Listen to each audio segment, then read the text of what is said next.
Chit fund ठକେई मामलें मानवाधिकार commission द्वारस्थ अभियोगकारी न्याय पाई दाबी जोरदार। जगतसिंहपुर जिला रघुनाथ तहसिल चिटफंड मामला को नहीं पुणी थे सरगम होईछि परिस्थिति। मानवाधिकार सुरक्षा पाई कार्यरत संस्था निकट में एक विस्तृत अभियोग पत्र दाखल करा जायछि। अभियोगर चिटफंड ठकेई संबंधी विभिन्न घटनार तदंत प्रक्रिया और पीड़ित मानक न्याय प्रदान प्रसंग उल्लेख करा जायछि। अभियोगकारी दाबी करिसेंति जे घटनार संपूर्ण तदंत करा जाई दोषी विरुद्ध कठोर पदक्षेप निया जाऊ।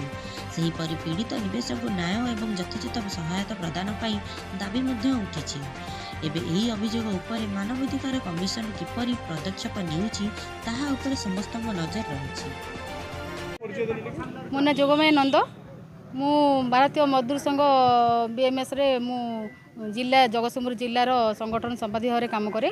आमर इसी संगठन राज्य स्तरीय सभापति भाव में मु काम करे। आ महिला मानकर जो अच्छी संगठन अच्छी महिला मानक साहाय्य करने हूँ मोर प्रथम लक्ष्य। आज जो आंदोलन होती जो तहसिल आज घेराव कराई मुख्यमंत्री उद्देश्य तहसिलदार को आज दाबीपत्र दि जाऊँगी। जो आमर 15 लाख जमाकारी अच्छा क्षतिग्रस्त जमाकारी अच्छा माइक्रो फाइनान्स से चिन्हट करा जायकि जमा राशि को केमती फेर से व्यवस्था करने आम आज तहसिल जरिया आम माननीय मुख्यमंत्री को आम आज दाबीपत्र देवु।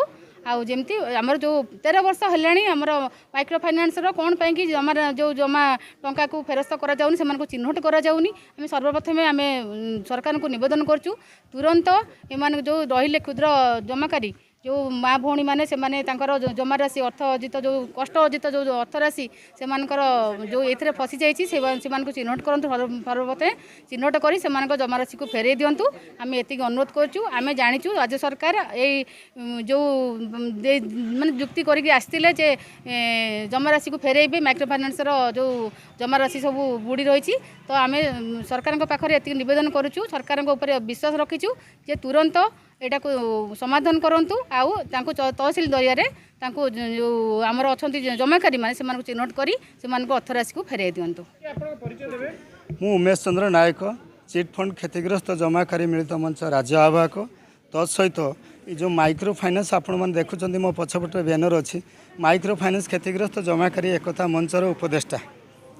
तेणु मु जहाँ कहबी मोर गणमाध्यम बहु आगुरी से कथा जानी किंतु आज कहवाक बाध्य होची माइक्रो फाइनान्स भली गोटे अर्थ लगाणकारी संस्था जे ओडिशा नुह ओडिशा बाहर हजार हजार कोटी टंका नहीं से कंपनी जमाकारी को टंका फेरस्त कर सेबीर ना नहीं कि 2016 मसीह ऑनलाइन रे कागज नहीं गला ता भरोसा लक्ष लक्ष जमाकारी माने एजेंट माने रहिले ता परवर्ती आईन कानून व्यवस्था देखी कि कंपनी ठकी चली टंका देला नहीं।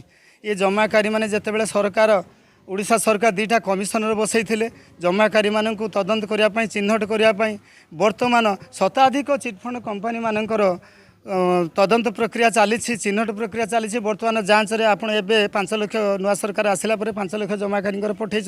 दुखर कथा से 5 लाख जमाकारी भितर ओडिशा रे गोटे भी माइक्रो फाइनान्स जमाकारी नाही ताले से कागज पत्र सब कुआडे गला।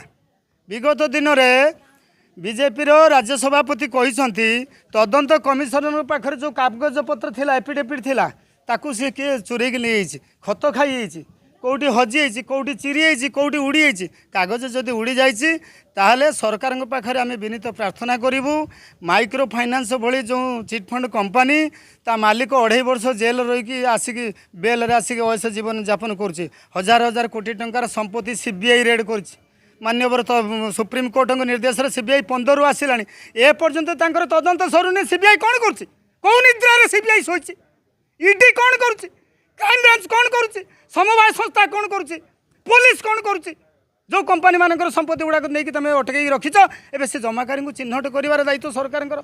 आज तो कमिशनर ना तेणु आमर आपण होचुंदी गणमाध्यम चतुर्थ स्तंभ साधारण जनता स्वर सरकार पाखे पहुँचेबा एवं सरकार योजना को साधारण लोकों पाखे पहुँचेबार आपण मैंने गुरुदायित्व नहीं था।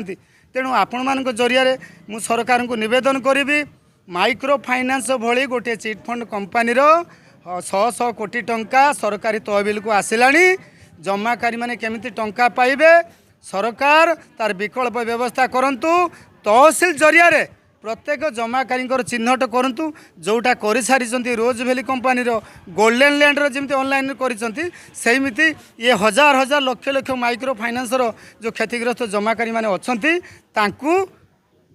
जमाकारी चिन्हट प्रक्रिया सामिल करूँ जो कंपानी संपत्ति बिक्री कर जी टंका आसला से टंका गुड़िक जमाकारी जिते शीघ्र पारे टंका फेरस्त करूँ निर्वाचन पूर्वर तापर जमाकारी माने 2024 मसीह जहाँ आपण मैंने जानते एवं पुणी निरीह जमाकारी जिते राजरास्ता को ओह्लैब से सी आउ कि शुणवनी तेणु